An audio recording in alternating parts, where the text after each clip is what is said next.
subset of AI that we are having. So AI, friends, is a superset. Data mining, machine learning, deep learning, all these are the subsets of your AI thing, right? So no matter what you do, whether you are doing data mining, machine learning, or deep learning, you eventually end up creating an AI product. As simple as that. Now, when we are talking about machine learning, I gave you a very simple definition for that. So this is a subset of AI, as I told you, and this refers to the algorithms and the models that are trained on the available data. But why? In order to predict, categorize, and cluster it. So the machine learning models are never explicitly designed. Instead, they are learning from the data patterns. Yes, see, data are coming from the various avenues. I mean, data could be, coming from an Excel file or a CSV file, or maybe a cloud, or it could be a big data. It could be a, audio file, or an image, or a textual data, or a video file. So based on the kind of data that we are having, we choose our machine learning things. There are various, bifurcations to that. We are having supervised machine learning, unsupervised machine learning. We are having, reinforcement learning. We are having self-learning. Based on the data we are choosing, which of the machine learning algorithm we have to choose. And obviously, the kind of problem that we have to solve, right? So machine learning, friends, it is enabling the systems to learn and improvise from the data without explicit programming, driving advancements in your AI and automation. Yes, very important part. And this is quite crucial for the predictive analytics, where we are trying to, predict something, what is going to happen in the future based on the past data. There are two friends, A and B. B is approaching A, what? I need $100. Can you give me? Yes, sure, take it. So the B promises I'm going to return you in, 1 week, but he doesn't do that.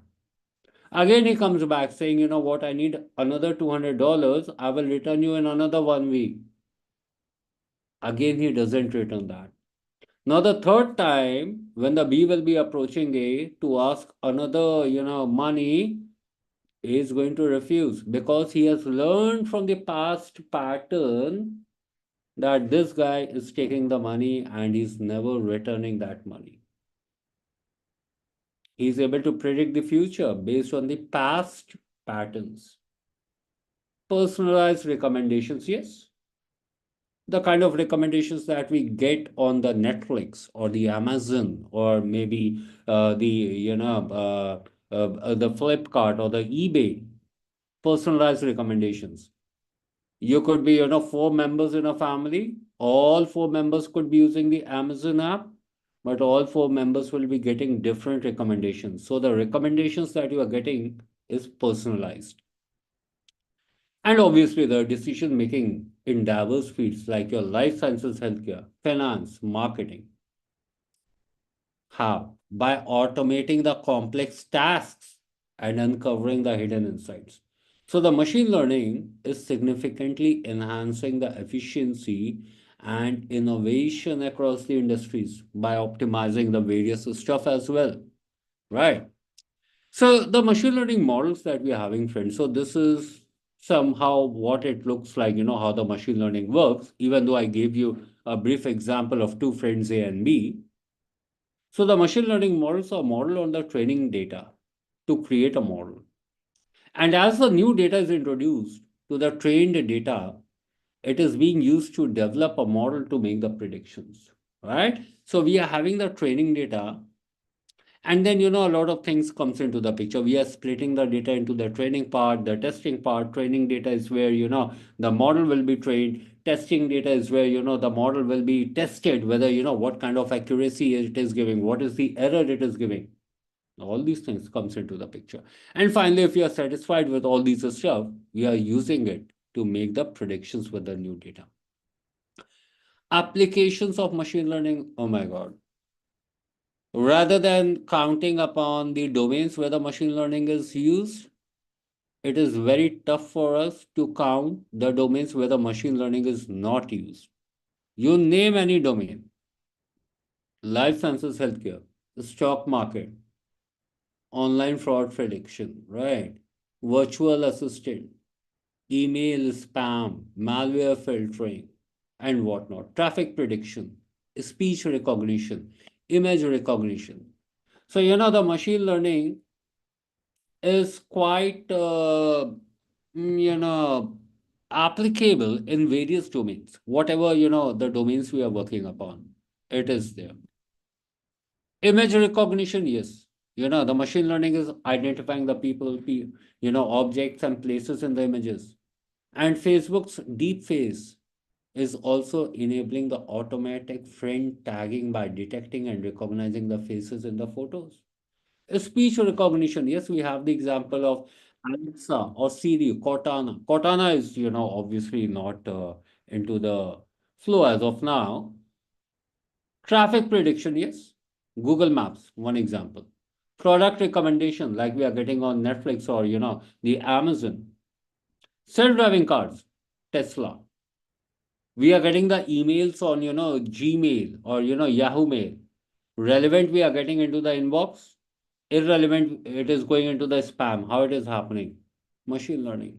Spam and ham filtering. NI-based decision tree comes into the picture. Virtual personal assistant, right? Alexa, Siri, all these things. Online fraud detection. So neural network again detect the patterns in the transactions to differentiate between the genuine and the fraudulent activities. So these are some of the real world applications along with the stock market trading, medical diagnosis, automatic language translation. So all these, various applications we have. And as I said, there are various sorts of machine learning.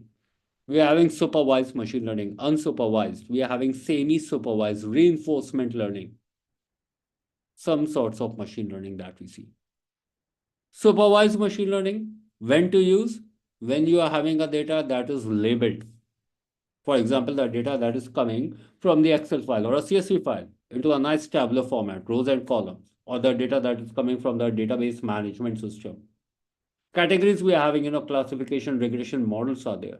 So that is where we are using your supervised machine learning. Unsupervised, when we are having the data that is, unlabeled in nature, for example, images, textual data, audio, video files, and we can come up with various algorithms like clustering, hierarchical clustering, k-means clustering, DB scan is there, association rules comes into the picture. Unsupervised machine learning.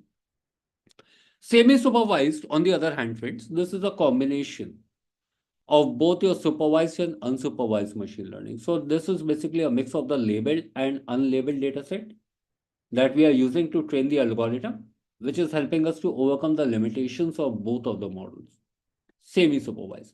Reinforcement learning, on the other hand, this is a feedback-based process where an agent is learning through the trial and error. Accordingly, we are taking the actions, or the machine learning model is taking the actions, and it is achieving the rewards for each of the corrected actions and penalties for the wrong ones. So the whole purpose of this thing, providing the rewards and penalizing for the wrong, is to maximize the process of the machine learning model or the performance based on the experience without using labeled data. Reinforcement learning, friends. And when we talk about the key components, obviously the data comes into the picture. So this is very crucial. Features, which are also called as the variables or the columns that we are having into the data. This again, algorithms like you obviously, either classification model, regression model, or these various sorts of models which are there. We have to choose accordingly. And the domain specific, if we talk about in terms like when we are talking about machine learning in finance, right? So, over here in the finance domain, the machine learning is addressing the challenges of analyzing the vast amount of data that is being generated by daily financial transactions. And this is also helping us to process the large volumes of data quite quickly and efficiently. Because a lot of data is being generated. Just assume how many people in India are doing the financial transactions. And just imagine working on that data. Data will be humongous in nature. It is beyond the human capacity to work on that kind of data. Machine learning is helping us to streamline all that process, because this data eventually falls into the category of big data. This is also helping us to minimize the possibility of the human error by decreasing the biasness which the human decisions may persist. And its predictions are also valuable, and obviously saving the cost as well. So all these things, when we do, this is helping the key stakeholders into the finance domain to enhance the decision making in finance.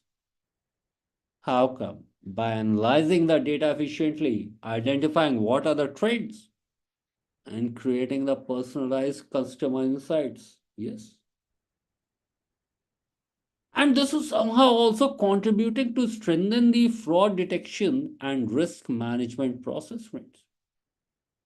Other benefits that we see on the screen on the right side is obviously minimizing the errors, improvising the time efficiency, maximizing the cost efficiency, reducing the workload, and whatnot. N number of benefits. But there are some challenges as well. Data quality, potential biasness, privacy. Because when we are working on the financial data, privacy becomes a very big challenge for us. But when we are implementing the machine learning in finance phases, so we have to ensure that the data privacy is taken care of. We also have to manage the regulatory compliances. We also have to handle the complexity of the financial data sets by maintaining the algorithm transparency and avoiding the biasness and the critical concerns, right? So these are some of the challenges that we are facing. If we talk about the recent trends that we have observed in few months or maybe in a couple of years, blockchain integration, yes.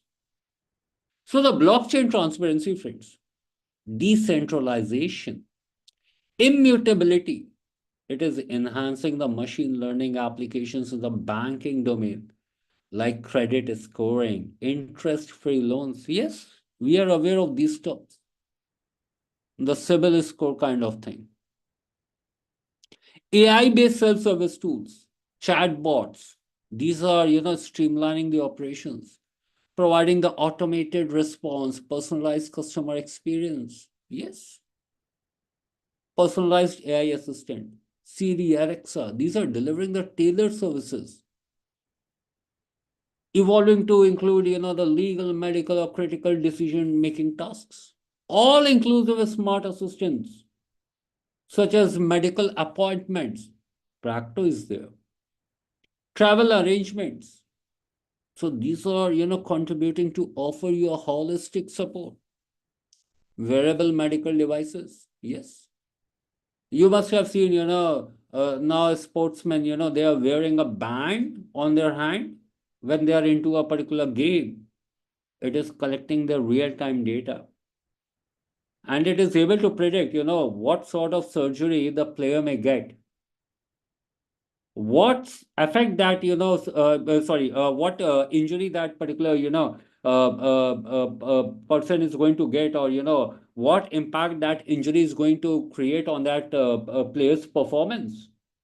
Medical devices, that too wearable one. Enhancing AR, that is a augmented reality. And we are aware of these stuff, right? So these devices, AR devices, augmented reality.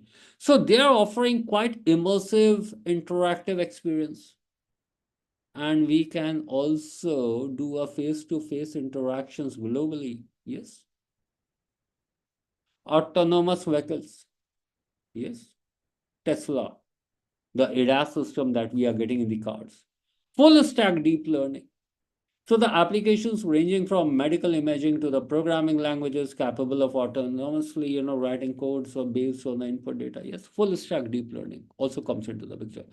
Then we are having generative adversarial networks, Gen AI or GANs.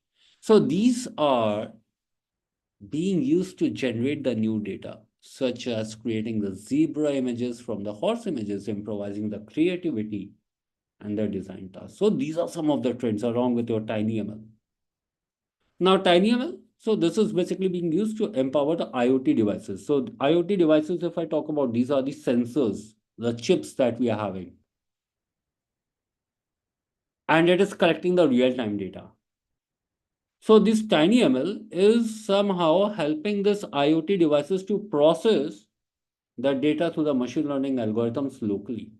So this is reducing the latency, conserving the energy, and maintaining the user privacy. So these are few of the trends that we are seeing into the machine learning. Future obviously is very bright when we are living in the era of artificial intelligence, and that is why you people are here, because you are very much aware that this thing is going to boom in the coming future. Or if I were to rephrase, not in the future, it is actually booming in the present as well.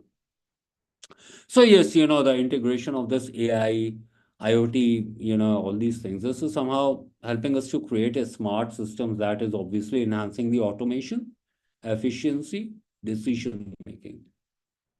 IoT devices, as I said, these are basically the chips or the sensors that we are having, which is collecting the data, the real-time data. And AI is analyzing this data to provide the actionable insights. One example that we can take is an airplane. The pilot, he's seeing all the information about the various peripherals about his bird in front of his, cockpit. How? Because, all these peripherals has been loaded with your IoT devices, which is collecting the real-time data and it is showing the pilot all that data.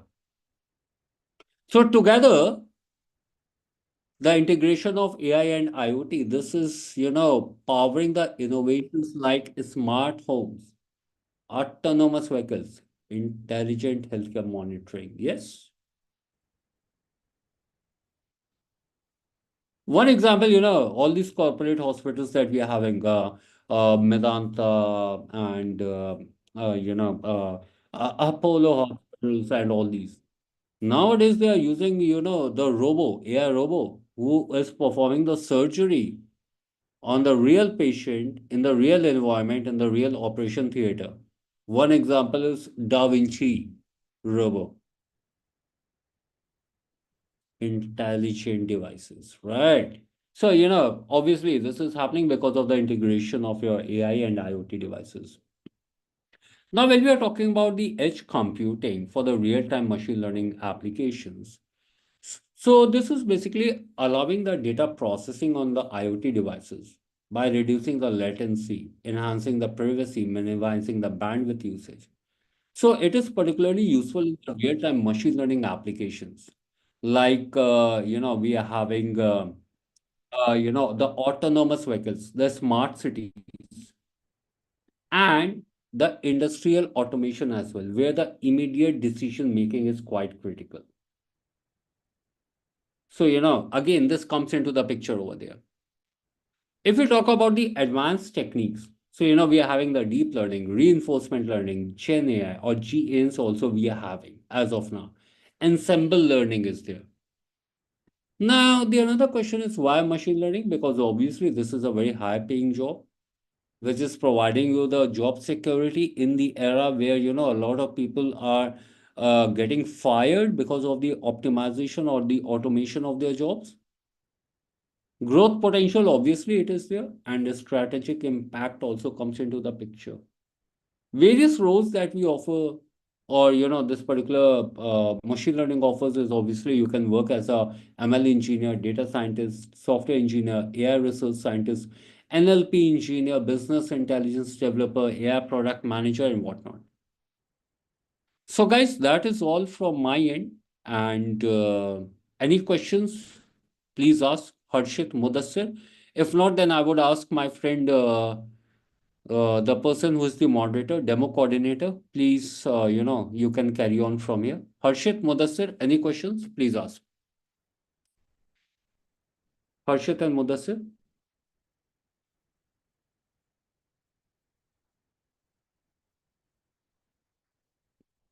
Harshit, hi. Mudassir, hi. Are you guys there? Yes, sir. Any questions?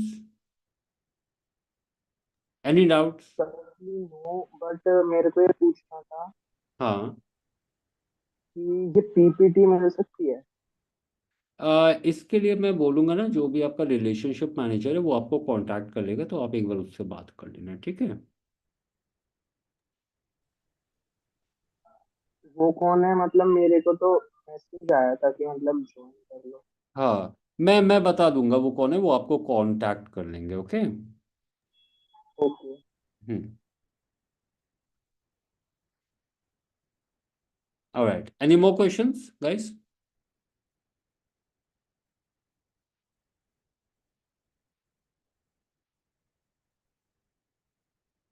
Okay, Rajat, are you there? Demo coordinator, are you there?